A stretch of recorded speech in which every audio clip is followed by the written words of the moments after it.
안녕하세요. 이렇게 글로 인사를 전하는 사연자입니다. 시간 참 빨리 가는 거니 인생을 즐기며 살아라라는 그 말. 저는 60줄에 들어선 이제야 깨달았습니다. 왜 그런 말들을 했는지 말이에요. 여러분의 인생은 어떠신가요? 저는 누군가 너의 인생이 어땠냐? 너의 인생은 언제부터가 진짜였냐? 묻는다면 이렇게 대답을 할 것 같습니다.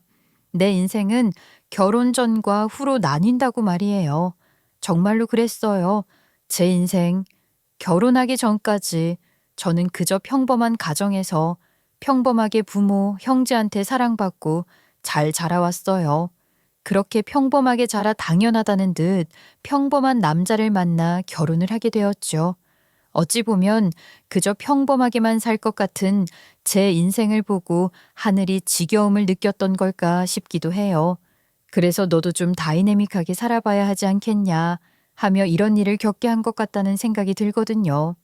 자자 건배. 이제 한 놈 남은 거지? 아유 그래도 큰애 결혼시킨 거면 숙제 하나는 넣은 거네.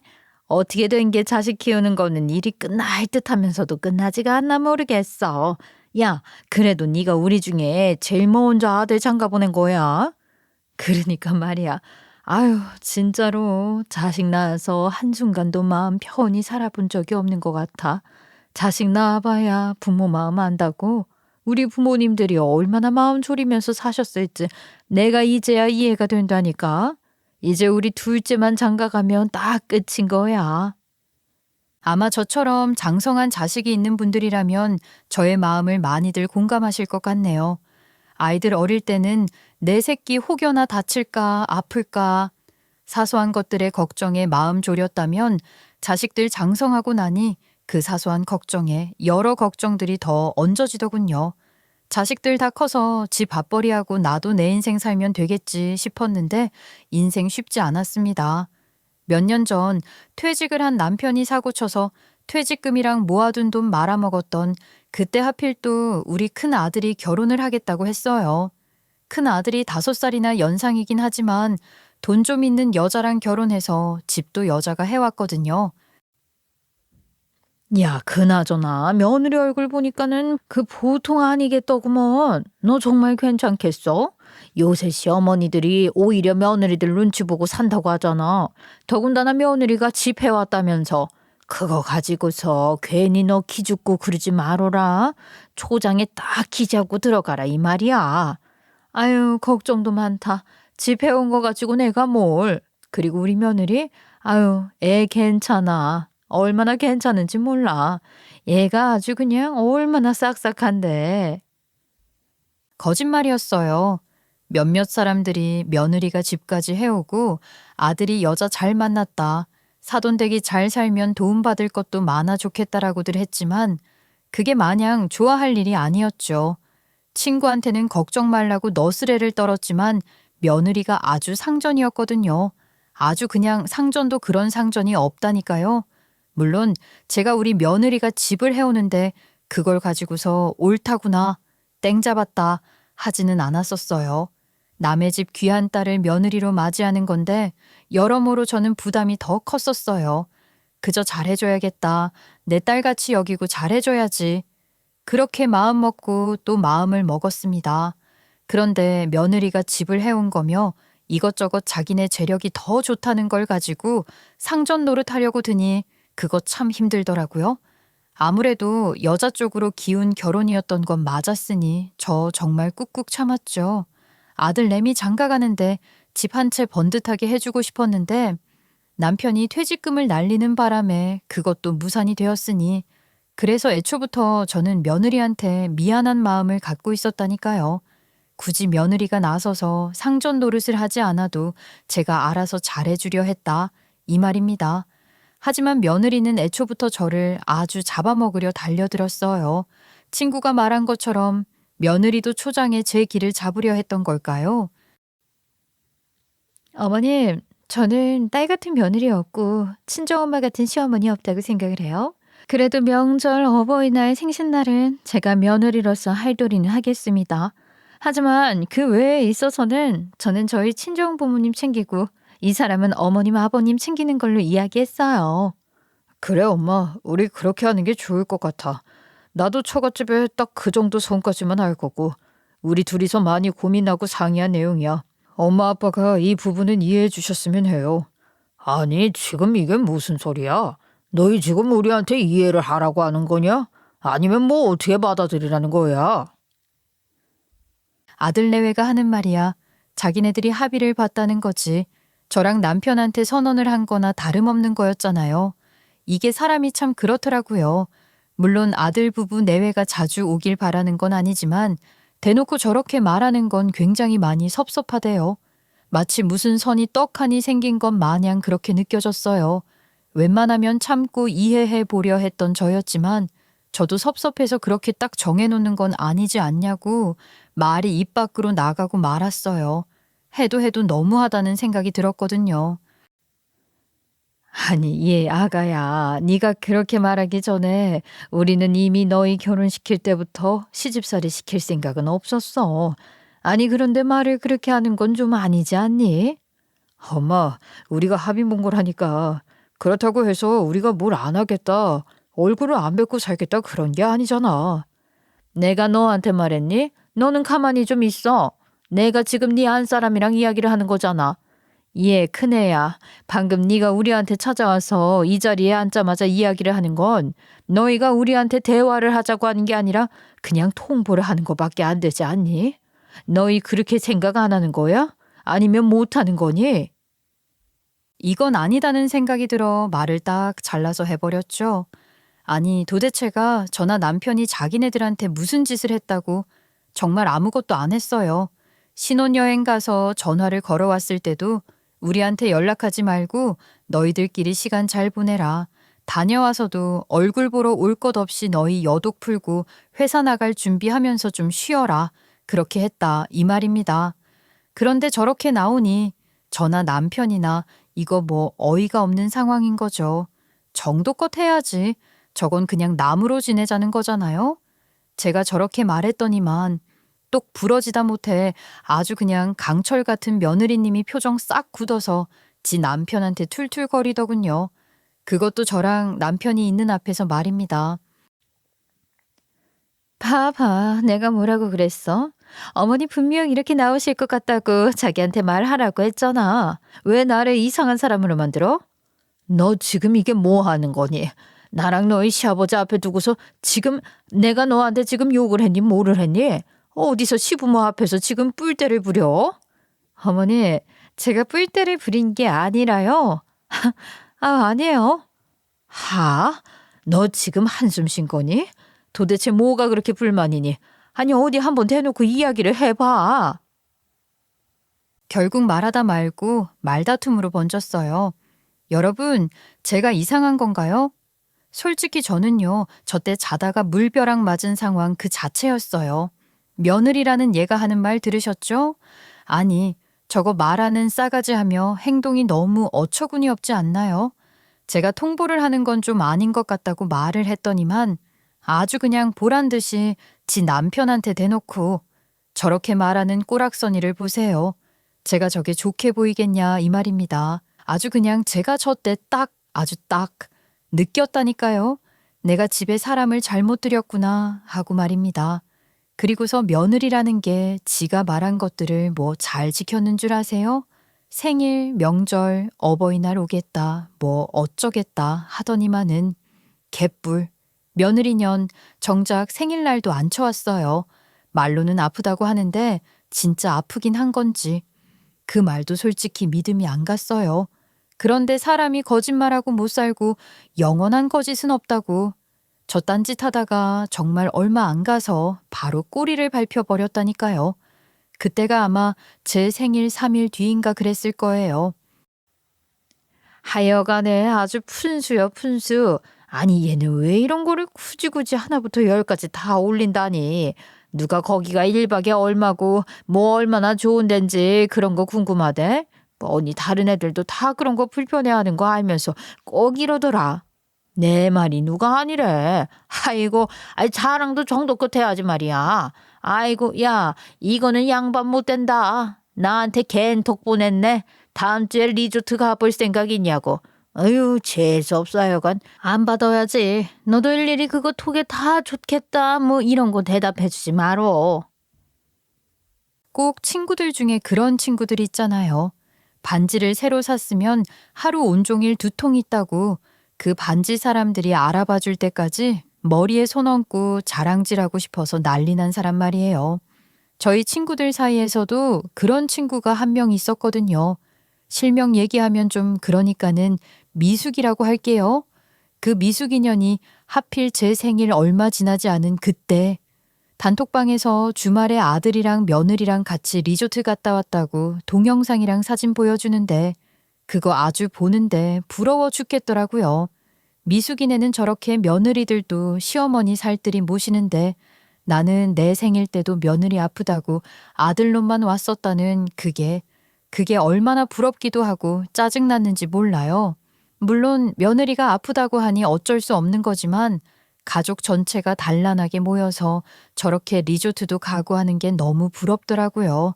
솔직히 아들만 둘인 저한테 처음 며느리 생기는 게 정말 의미가 컸거든요. 며느리를 부려먹어야지 이런 게 아니라 며느리랑 같이 쇼핑도 가보고 딸이랑 엄마가 할 수 있는 그런 것들을 같이 해보고 싶었어요. 어머머. 그런데 미숙이년이 리조트 왔다고 자랑질하는 그 영상을 보는데 뒤에 익숙한 얼굴이 지나가는 거 아니겠어요? 저는 설마 하면서 동영상을 다시 돌려봤죠. 몇 번을 다시 봐도 그 사람은 며느리였어요.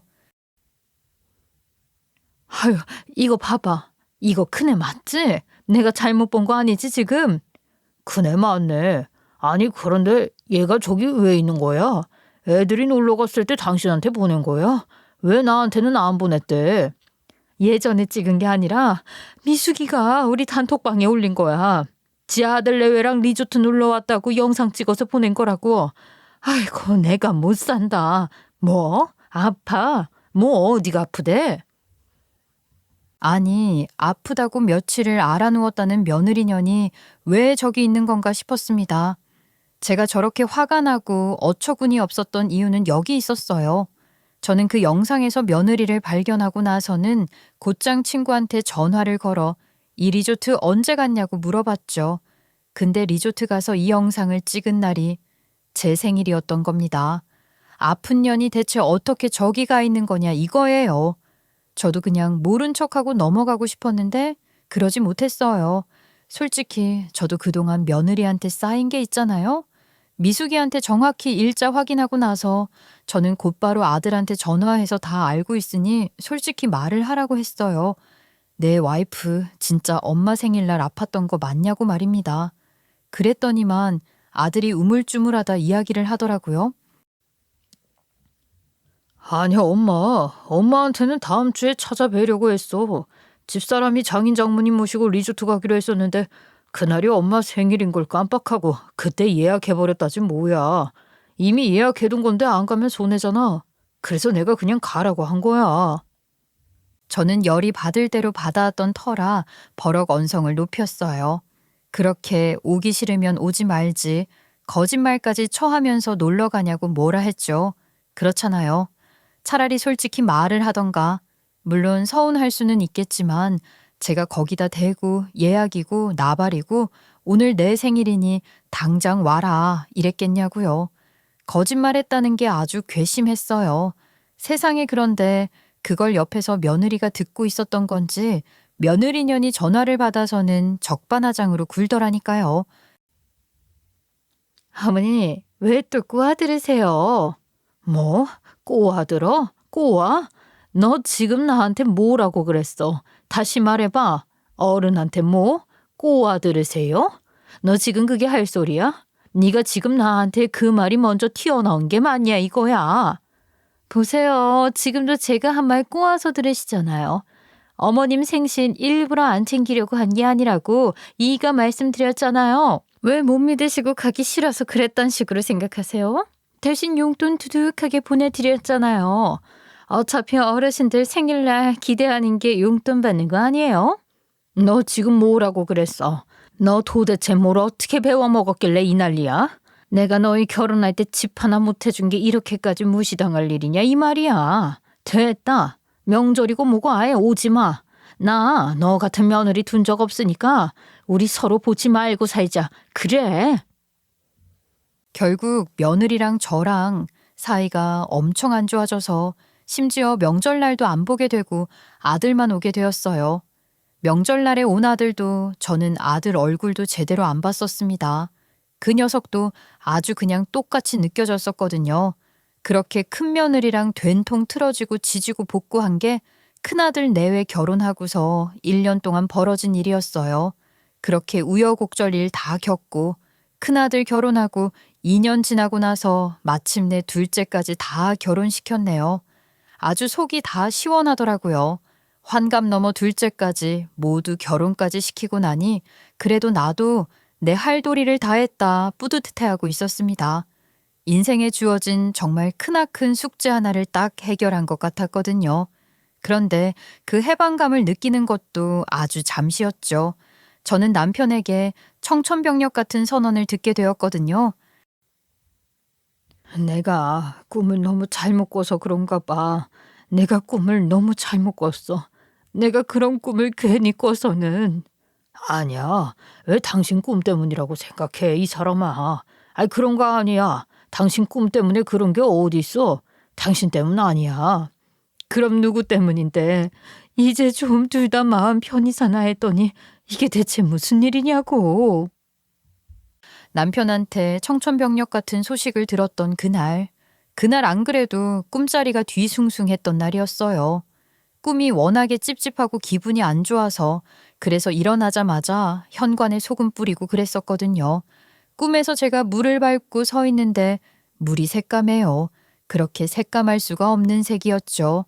그 물에서 벗어날 생각도 못하고 그저 내 발 아래에 있는 그 물이 너무 무서운데도 옷이 다 젖어드는데도 꿈쩍 못하고 서 있다가 그러다 깼거든요. 눈을 떴는데 그게 영 그렇더라고요. 그런데 그 꿈이 확실히 저한테 신호를 준 것이 맞았던 거죠. 그 찜찜한 꿈을 꾼 날 어두운 얼굴로 남편과 아들이 들어왔던 겁니다. 건강검진 결과에서 이상이 있어서 남편과 아들이 같이 병원을 갔는데 남편이 말기암 판정을 받았다며 고백을 하더라고요. 아유, 내가 원래 좀 재수가 없었잖아. 퇴직금 날릴 때도 그러더니 내가 노년이 안 좋은가 봐. 그게 그렇게 남일 말하듯이 할 말이야? 정말 그렇대? 그 검사 결과 제대로 나온 거 맞더냐고? 당신이 뭘 잘못했다고 당신이 아파. 아니, 어떻게 그럴 수가 있어. 엄마, 진정해. 지금 제일 힘든 건 아빠잖아. 우리가 이러면 안 되는 거야. 그러니까 내 말이 이러면 안 되는 거잖아. 뭐 얼마나 나쁜 짓을 하고 살았다고 네 아빠가 말기암에 걸리냐 이 말이야. 그 말을 듣는데 뭘 어떻게 할 수가 없었어요. 드라마나 영화에서는 엉엉 울고불고 난리들이던데 현실에서는 그럴 수조차 없더군요. 암이라는 소식도 끔찍한데 그것도 말기암이라니 정말 눈앞이 캄캄해지질 뿐이었습니다. 당사자인 남편은 어땠겠어요? 남편은 말로는 해탈한 것처럼 말을 했다만 얼굴이 영 좋아 보이지 않았죠. 남편은 오히려 저와 달리 차분하게 말을 이어 나갔어요. 남편은 늙어서 당신한테 짐이 되고 싶지 않다면서 저한테 이혼을 하자고 했죠. 이혼하자. 그게 맞는 것 같아. 안 그래도 내가 퇴직금이랑 모아둔 돈 날렸잖아. 그것 때문에 절약하려고 보험 들어놓은 것도 다 해지했고. 나 당신한테 2번씩이나 그렇게 짐되고 싶지 않아. 이제 막 결혼한 내 새끼들한테도 부담 주기 싫고. 그건 또 무슨 소리야 지금. 이상한 말 하지 좀 말어. 누가 짐이 된다고 그래. 내가 언제 당신한테 당신이 내 짐 된다고 이야기했어? 내가 그런 말을 하지를 않았는데 왜 당신이 그렇게 생각을 해? 이 사람아, 그렇게 마음 쓰지 말어. 우리가 현실적으로 생각을 해야지. 어? 우리가 현실적으로 생각을 하자고. 현실적으로 생각을 하자는 남편의 말. 저 말을 듣는데 얼마나 가슴이 아렸는지 몰라요. 남편은 저한테도 자식들한테도 부담되고 싶지 않다면서 이혼을 하자고 이야기를 했습니다. 시부모님 2분 다 암으로 돌아가셨어서 아픈 가족을 돌보고 그 가족의 마지막을 지켜본다는 게 얼마나 힘든 일인지 저나 남편이나 알고 있는 상황이었으니까요. 그런 생각 때문에 이혼을 하자고 하는 남편의 그 말이 너무 마음이 아팠어요. 그깟 돈이 뭐라고 자기가 아픈 마당에 저런 말을 하는가, 그 속이 오죽하겠는가 싶기도 했으니까요. 남편은 쓸데없는 소리 하지 말라는 저의 말에도 제 부담이 너무 클 거라고 하면서 이혼을 하자는 말만 반복해서 했어요. 저한테 짐이 되고 싶지 않다면서 말입니다. 자기 죽기 전 마지막 소원이라면서 이혼해달라고 하대요. 혼자서 생을 마무리하고 싶다고, 마음 편하게 눈 감고 싶다고 말입니다. 아유, 내 잘못이야. 내가 꿈에서라도 그 구작물을 어떻게든 다 해궈냈어야 했는데 내가 그걸 밟지 말았어야 했는데 다 내 잘못이야. 엄마, 그러지 마요. 아버지 먼저 생각해야지. 그제야 눈물이 나더군요. 남편의 생각은 절대 변하지 않을 거라는 걸 느꼈기에 눈물이 그제야 나기 시작했습니다. 눈물 콧물 뚝뚝 흘리면서 왜 이런 일 당신한테 생기냐고 울고 있는데, 그런데 그때 며느리가 찾아왔어요. 생전 안 보이던 며느리가 찾아오니 당황스러웠죠. 저한테 뭔 드릴 말씀이 있다고 찾아왔다면서 문을 좀 열어달라고 하대요.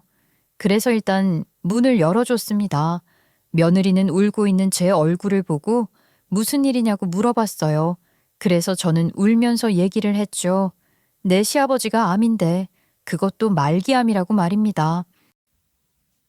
그런데 네 시아버지가 나보고 이혼하잔다.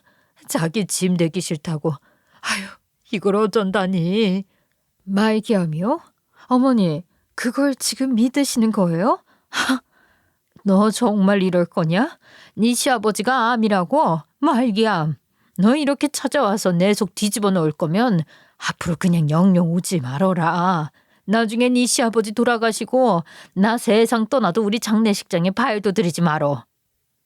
아니 시아버지가 말기암이라는데 저 반응 봐봐요. 저게 말이 되는 겁니까? 저는 다짜고짜 찾아온 며느리의 변함없는 태도에 더더욱이 진절머리가 났어요. 그래서 그냥 할 말 있음 하고 가라고, 그리고서는 2번 다시 보지 말자고 했죠. 그러자 며느리는 제 말을 듣고는 기가 막혀 하면서 서류 한 장을 꺼냈어요. 어머니가 이 서류 보시고도 그렇게 눈물을 흘리실지 자기가 궁금하다면서 말입니다. 며느리가 내민 서류를 보는데 눈물이 쏙 들어가대요. 며느리 말대로 눈물이 날 수가 없어요. 그 서류를 보고서도 제가 내 남편 불쌍해서 어쩌냐 하고 울면 제가 등신인 거죠. 왜냐고요? 도대체 그 서류가 뭐냐고요? 네, 며느리가 꺼내놓은 서류 한 장의 내용은 정말 어이가 없는 내용이 가득한 서류였습니다. 서류는 남편이 아들한테 언제까지 돈을 주겠다는 각서였거든요. 일단 저는 거기서부터 충격을 받았죠. 남편이 무일푼이라고 알고 있었는데 돈을 준다는 이야기는 숨겨놓은 자산이 있다는 거잖아요.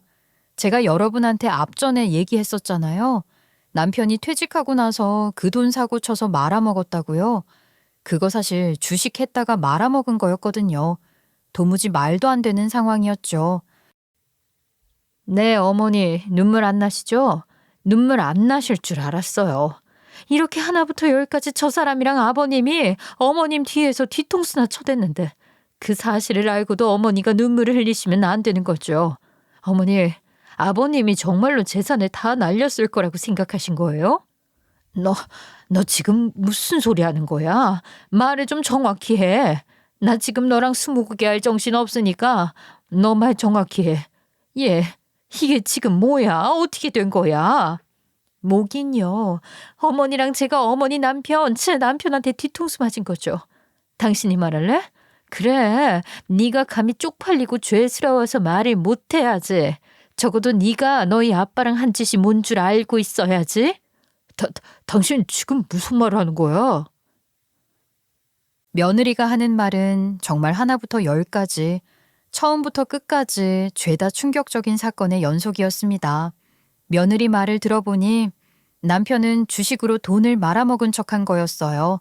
말아먹기는커녕 오히려 주식으로 자산이 더 뛰었더군요. 남편이라는 놈, 자기 주식 대박 터지고 나니까 돈이 아까웠나 봐요. 퇴직한 돈으로 불린 자기 재산을 저랑 같이 쓰기 아깝다고 생각한 것이었죠. 며느리의 말이 길어지면 길어질수록 남편과 아들의 얼굴은 사색이 되어 갔어요. 며느리는 사색이 된 제 아들과 제 남편을 빤히 바라보며 물었어요. 맞죠, 아버님? 아버님이 그렇게 믿는 큰아들한테 다 말씀해 주셨잖아요. 아버님 큰아들은 또 등신같이 저한테 숨기려고도 안 했거든요. 제 앞에서 아무렇지 않게 아버님이랑 스피커폰으로 통화도 하고.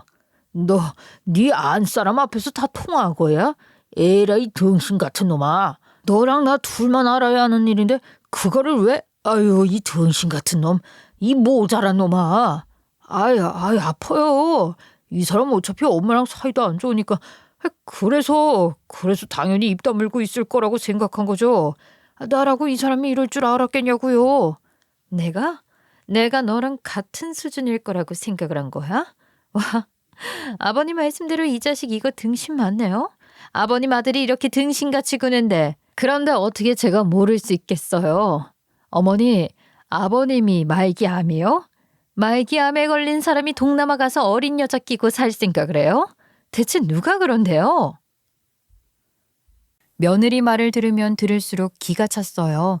남편놈 저한테 자기 재산 다 잃었다, 뭐 했다, 거짓말 쳐놓고 말기암이라고 해놓고서는 이 돈으로 어디 동남아라도 가면 어린 여자 끼고 살 수 있을 텐데 생각한 것이었죠. 그래서 주식으로 퇴직금 다 날렸다고 거짓말 쳤던 것이었고 말이에요. 그 망할 놈이 호시탐탐 저를 버리고 이혼할 기회를 노리고 있었던 거였습니다. 저는 그것도 모르고 그 인간이 말기암이라고 한 사실에 그저 안타까워 대성통곡을 했네요.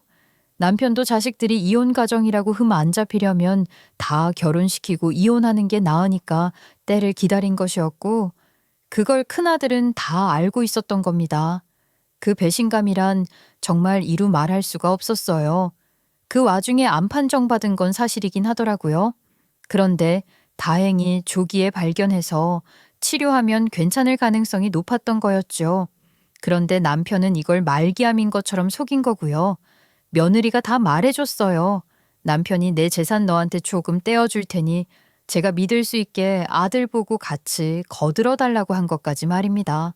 전날 그래서 아들이랑 같이 병원 다녀온 척하고 아들도 저한테 울먹이면서 우리 아버지 얼마 살 수 없대 이런 식으로 쇼를 한 거였죠. 정말이지 지들 둘이서 아주 그냥 제대로 연극 각본을 짰더라고요. 저는 남편에 대한 배신감도 배신감인데 아들한테서 배신을 당했다는 사실이 더더욱 충격적이었습니다. 저도 모르게 제가 아들을 차갑게 바라봤었나 봐요. 아들은 저를 보면서 어찌할 줄을 몰라 했죠. 엄마, 이거 말도 안 되는 소리야. 와, 이 와중에 또 거짓말을 하려고? 뭐가 말도 안 되는 소리야. 내가 다 녹음해두고 내 귀로 다 들었는데 좀 적당히 해. 하다 너 낳아주신 어머니 뒤통수를 치니? 야, 차선아, 너 미쳤어? 당신 왜 이래? 뭐 낯설했어? 갑자기 와서 이게 무슨 소리야? 낯을? 이거 안 나? 이 쓰레기만도 못한 자식아. 너는 참 나도 뒤통수 쳐. 네 어머니도 뒤통수 쳐. 와, 그래. 엄마 뒤통수 치는 놈이 뭔 짓은 못하겠니? 저 대화를 듣고 있자니 저도 모르는 사이에 눈에서 눈물이 후드득 떨어졌습니다. 내 뱃속에서 10달을 품고 죽으림 다해 낳은 내 아들이 이럴 수 있는 건가 생각이 들었어요. 제 앞에서 며느리랑 아들이 고성을 지르며 싸우고 남편 놈은 저한테 아니라고 해명을 하는데 그 어떤 것도 들리지 않았죠. 머리가 멍해지면서 내가 아들한테 무슨 잘못을 했길래 내가 얼마나 나쁜 엄마였길래 이놈이 나한테 이런 걸까 싶을 뿐이었습니다. 남편한테 배신당한 것보다도 내 아들이 나를 속였다는 게 더 충격이었죠. 그러다 정신이 들더군요. 다시금 주위 소리가 들리고 시야가 명확해졌어요. 그래, 네가 어릴 때부터 네 아빠 닮았었지. 그래서 네가 이렇구나. 엄마, 아니야. 아니에요.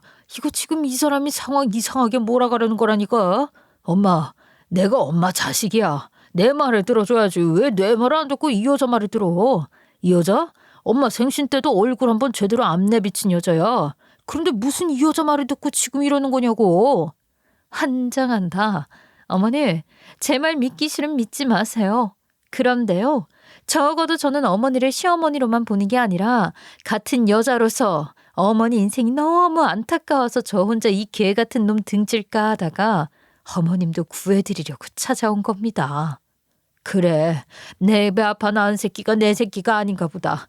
내가 사람 새끼를 낳은 게 아니었어. 아들은 어릴 적부터 저보다 지 아버지랑 훨씬 더 친했긴 했었어요. 피는 물보다 진하고 피는 끓리는 거라고. 큰아들이 지 아비를 닮아서 그랬는 줄은 몰라도 어릴 때부터 좀 계산적이고 야근 면모가 있어서 이 나쁜 점을 고치려고 엄하게 키웠었습니다. 저는 남편의 그런 모습을 좋지 않게 봤기에 내 새끼만큼은 지 아비랑 똑같은 실수 못하게 해야지 하는 마음에 엄하게 키웠어요. 그래서 아들이 저에 대한 전개 없고 대면대면하고 서로 이해를 못하는 저희는 그런 모자 관계로 살아왔죠. 큰아들이랑 저랑은 가치관 차이 때문에 말싸움할 때도 많았었어요. 저는 아들 보고 야근짓 좀 그만하라고 하고 아들은 그렇게 정직하게만 살면 돈 못 모은다 이런 식으로 말이죠. 그런데 다 지 잘 되라고 한 건데 그 결과가 이거였네요. 내가 너 잘 되라고 한 게 그게 그렇게 서운했냐? 아이, 그래서 이렇게 한 거야. 너 큰애, 나한테 하는 말 다 진짜 맞는 거지? 너까지 나한테 거짓말하면 나 정말 못 산다. 솔직히 말해. 다 진짜예요.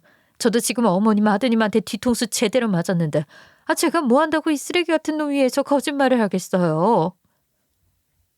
며느리는 지 남편이 아버지랑 하는 대화를 듣고 알게 된 거라고 말을 해주더라고요. 며느리랑 저랑은 사이가 너무 안 좋아 왕래조차 하지를 않으니 아들은 당연히 며느리가 저한테 일러 바칠 일은 없을 거라고 생각해서 아버지랑 통화하고 이런 걸 며느리 앞에서 아무렇지 않게 했던 것이었죠. 제가 말씀드렸잖아요. 큰 아들이 계산적이라고 말입니다. 가족 간이라도 굉장히 계산적이거든요.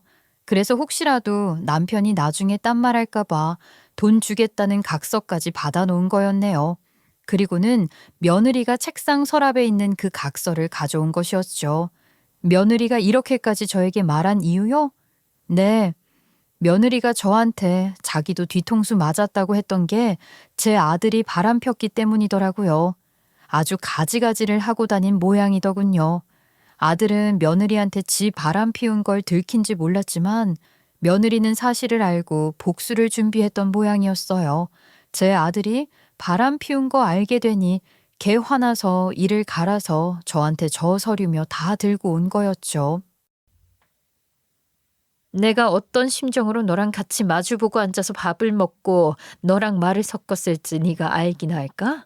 내가 이날만을 위해서 그 역겨운 너랑 마주보고 밥 처먹고 너랑 더럽게 말까지 섞은 거야. 알아? 너 진짜 이럴래? 말 조심하네. 어른들 앞에서 이게 지금 뭐 하는 거야? 말 조심? 내가 지금 이 상황에서 말 조심하게 생겼어? 너 도대체 뭘 그렇게 잘했다고 여기서 큰 소리야, 큰 소리는. 내가 다시 들려줘? 여기서 다 까발려 보자, 그래. 며느리는 아들이랑 제 남편이랑 큰 소리로 통화하고 있을 때 몰래 녹음했던 것을 그 자리에서 다시 틀었죠. 아들이라는 놈이 다 거짓말이라고 길길이 날뛰면서 욕지거리를 해대니까 며느리가 거기서 각서 말고도 더 확실한 증거 보여주겠다고 녹음본을 들려준 것이었어요. 그렇게 증거가 명확한데도 뻔뻔한 남편과 그 유전자를 그대로 물려받은 아들은 끝까지 아니라고 부정하면서 길길이 날뛰고 저 각서도 조작한 거고 녹음한 것도 조작한 거라는 식으로 억지로 우겨댔습니다. 바람 피운 것도 며느리가 뭔가 착각하고 있는 거라고 말이죠. 내가 안 그래도 저 여자 의부증 때문에 질려버려서 부부 상담을 받든 이혼을 하려고 했었어. 너 진짜 이럴래? 야, 너 그렇게 엄한 사람 의심하고 들들 볶는 거 그거 병이야. 고쳐야 해. 아, 그렇구나. 내가 의부증이었구나. 나는 왜 몰랐을까? 내가 의부증이 있어서 다른 여자한테 눈길조차 주기 싫다는 너를 룸사롱에 끌어다 앉혀놓고 네 조카뻘 되는 애랑 여보자기 하면서 연락하고 여행도 다니라고 했구나. 너는 그럼 내 장단에 맞춘 거야? 말을 해봐. 아들은 자기 아내를 년이라고 칭하면서 전연 원래 의처증이 있었다는 식으로 제 앞에서 변명을 해댔습니다. 하지만 며느리는 눈 하나 깜짝 안 하고 더더욱 당당한 태도로 나왔죠. 사람이 극한으로 화가 나면 확 차분해진다고. 며느리는 정말 창의가 느껴질 만큼 아무 감정 없이 눈 똑바로 뜨고 이야기를 마저 하기 시작했어요. 야, 네가 바람 피운 증거 내가 다 가지고 있거든. 일단 그 이야기는 너랑 나랑 따로 하기로 하고, 아버님, 정말 아버님 말이 사실이시면 다른 병원에 가서도 검사 받아보시고 저희 남편하고 메시지 나눈 것도 까보실 수 있지 않아요? 아이고, 여보, 구급차 좀 불러. 나 갑자기 스트레스를 받아서 머리가 깨질 것 같아. 당신, 지금 이거 안 보여? 자기 때문에 우리 아버지 아프시다잖아. 그리고 내가 우리 둘이 알아서 그 문제는 해결하자고 했지. 엄마 뭐해? 119 불러. 119? 머리가 깨질 것 같아. 이렇게 뻔히 증거가 있는데 이 개잡놈들. 내가 니들 집안 피를 왜 싫어했는데. 아이고 그래. 이왕 아픈 대가리 내가 아주 제대로 깨주마. 저도 말도 안 되는 개소리 떠들어대는 거 듣다가 제대로 눈이 돌았죠. 저도 저한테서 어떻게 그렇게 괴력이 나왔던 건지 지금도 이해 안 가고 신기할 따름이에요. 그 당시 저는 어디 한번 갈 때까지 가보자고 외친 뒤에 제 양손으로 남편, 아들 머리차에 잡고 사정없이 흔들어 버렸거든요. 며느리는 말리지 않고 옆에서 같이 제 아들놈 등짝을 두드려 패더군요. 저는 그거 안 말렸습니다. 아주 정신 못 차린 놈이니 제대로 두들겨 패라고 했어요. 두들겨 패서라도 정신 차리게 해야 한다고 말이에요. 그 와중에 남편이라는 인간, 자기가 말기암인데 아픈 사람 붙잡고 이렇게 하는 거, 이거 살인미수라고 저한테 눈 부릅뜨고 성질을 내더군요. 그 말을 듣고 제가 가만히 있어요. 당장에 그 망할 인간 멱살 잡고 끌어당겼습니다. 제 코앞에 가까이 그 면상 잡아 끌어서 소리쳤어요. 말기암? 그래, 큰애 말대로 병원 가서 머리부터 발끝까지 싹 다 검사해 보자고. 네가 말기암 맞으면 내가 깜빵에 들어가든 다 할 테니까. 얘 큰애야, 이거 찍어라.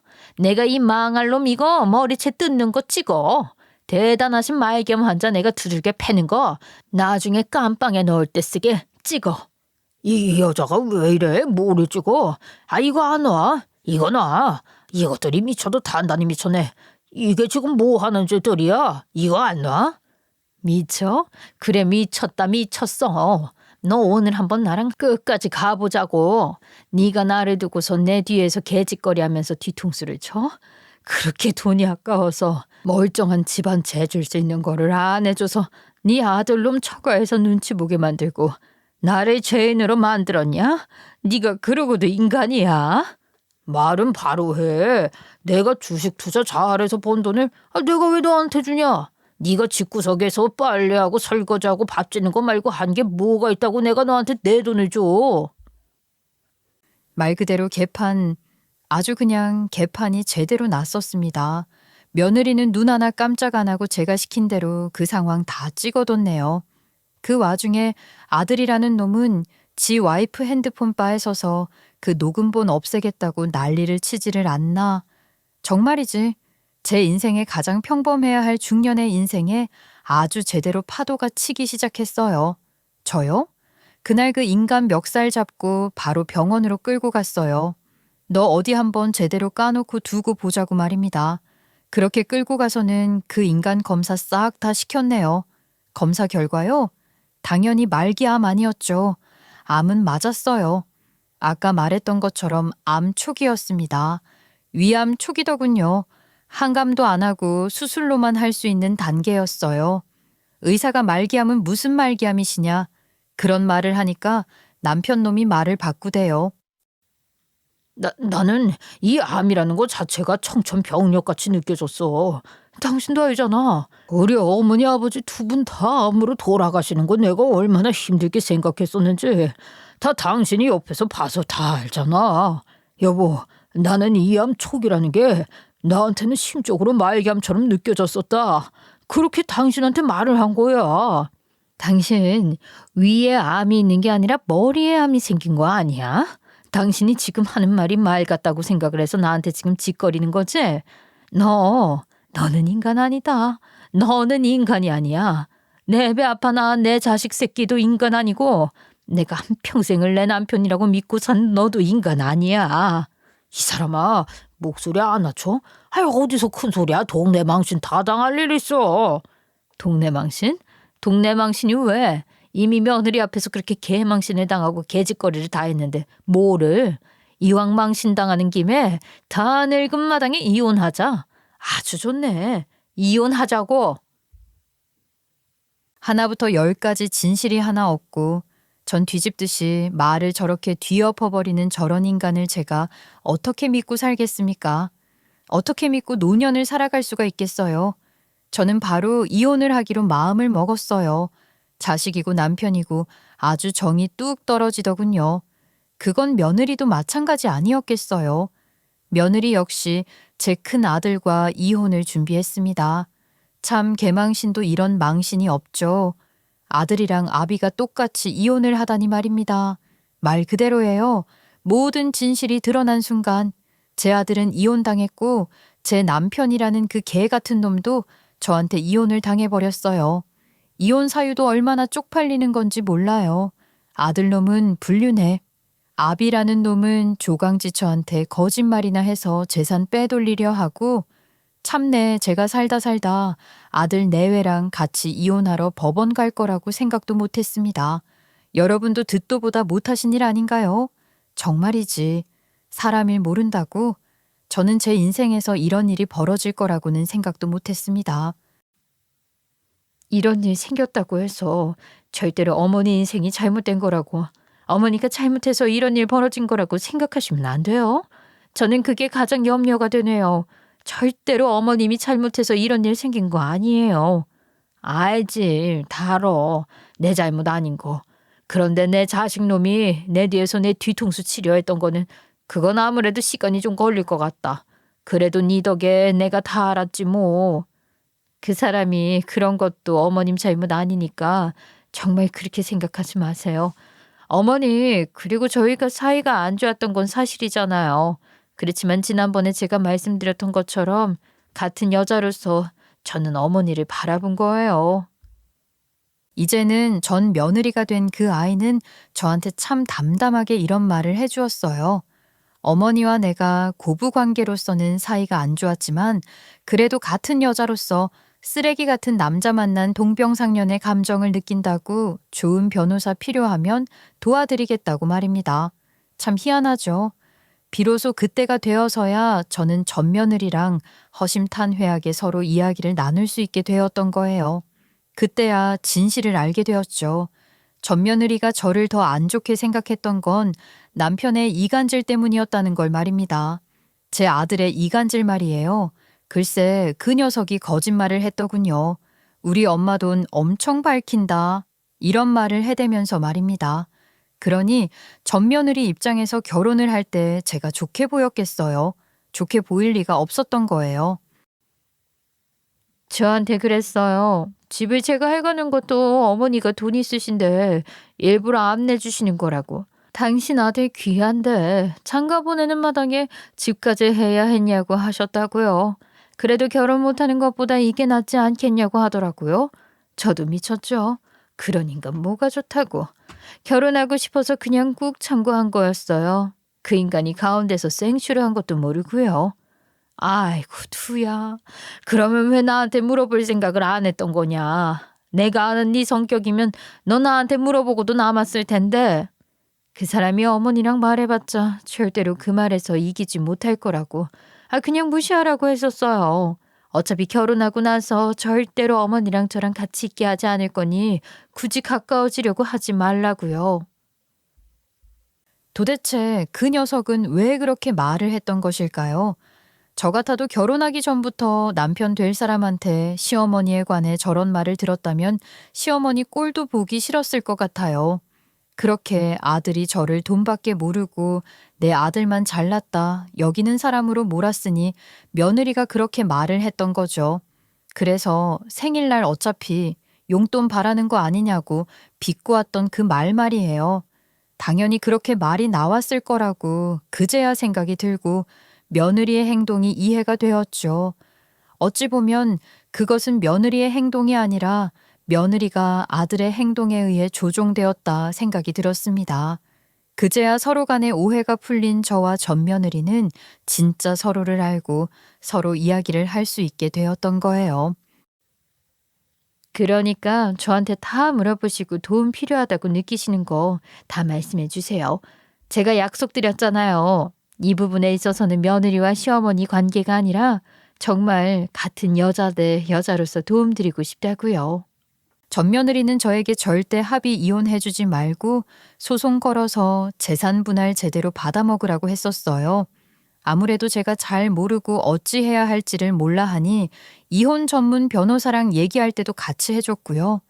그렇게 이제는 남이 된 전 며느리 덕에 저는 재산 분할 톡톡히 해서 제 목 다 챙겼습니다.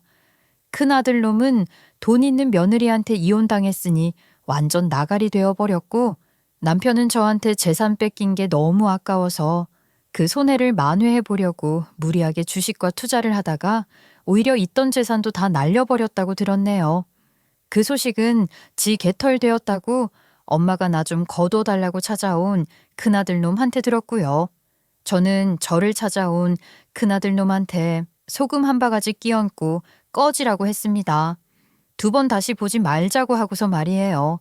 내 배 아파 낳은 자식한테 어찌 그리 할 수 있냐고 하실 수도 있겠지만 글쎄요. 이건 겪어본 사람만 알지 않을까 싶어요. 아들이 돈에 의해 나를 배신하고 등졌을 때 그 사실을 알게 된 순간 이미 제 세상은 무너져 버렸거든요. 졸지의 큰아들은 없는 자식이 되었으니 말입니다. 지금 저는 비로소 제 인생을 찾아 살아가고 있어요. 여행도 가보고 진취적으로 살아가고 있다 이 말이죠. 남편 놈이요. 그 인간 결혼한 자식들한테 얹혀 살려고 갔다가 둘째가 엄마한테 배신하려 한 아빠 싫다고 밀어내서 지금 혼자 원룸에서 살아요. 둘째가 그것만 해줄 거라고 하고서 딱 원룸 구해줬다더라고요. 다 지 팔자 지가 꼰 거죠. 그렇지 않나요? 여러분은 오늘 제 이야기 듣고서 저같이 나이 먹어서 뒤늦게 그런 놈 거르지 말고 미리미리 걸러요. 아시겠죠? 싹이 보이면 바로 걸러버리세요. 자식보다도 남편보다도 소중한 게 내 인생이니까요. 그럼 여러분 오늘 제 이야기에 귀 기울여 주셔서 감사드려요. 절대로 제가 한 말 잊으시면 안 돼요.